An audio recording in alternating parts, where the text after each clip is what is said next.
اقوال بانو قدسیہ: عورت کی خوبصورتی حیرت کا ایک لمحہ ہے جس میں مرد قید ہو جاتا ہے۔ کبھی بھی شادی کے کھانے کی برائی نہ کرو۔ بیٹی کے باپ کی پوری عمر لگی ہوتی ہے صرف اس ایک وقت کے کھانے کے لیے۔ اس دنیا میں سکون سے جینے کی ایک ہی تدبیر ہے کہ ہر انسان کے پاس ایک وسیع و عریض قبرستان ہو جہاں وہ لوگوں کی غلطیاں اور خامیاں دفنا دیا کرے۔ مرد اگر روکتا ہے ٹوکتا ہے تو اس کا یہ مطلب نہیں کہ وہ شک کرتا ہے یا اس پر اعتبار نہیں کرتا، بلکہ وہ اسے اپنی عزت سمجھتا ہے اور اس کا خیال خود سے بھی زیادہ رکھتا ہے۔ ایسی عورت دنیا کی سب سے خوش نصیب عورت ہے۔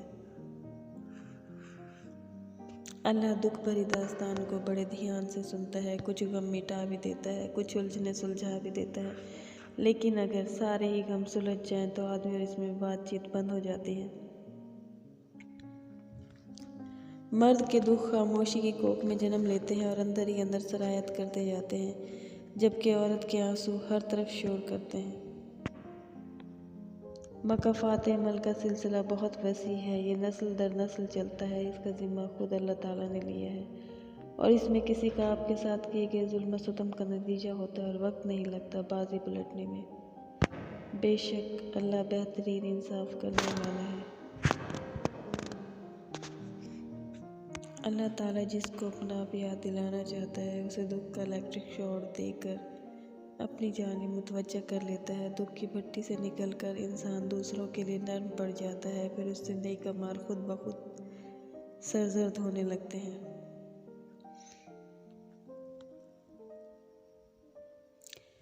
کسی کو بھی یہ حق نہیں کہ وہ تمہیں جج کرے، وہ نہیں جانتا کہ تم اپنے اندر سے کیسے حالات سے گزر رہے ہو۔ اس نے تمہارے متعلق کہانیاں سنی ہیں مگر کبھی وہ محسوس نہیں کیا جو تم اپنے اندر کرتے ہو۔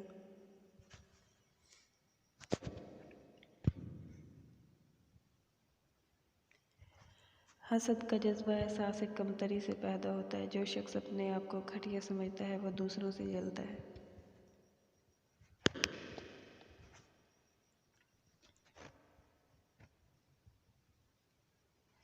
جب تک انسان دوسرے کی جگہ پر کھڑا نہ ہو اسے پوری بات سمجھ میں نہیں آتی۔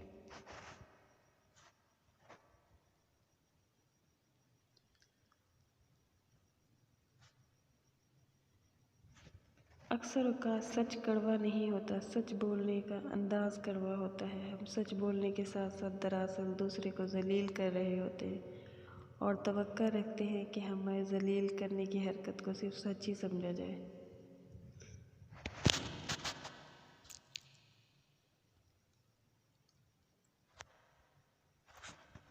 Thanks for watching my video. If you like this video then please press like and subscribe button.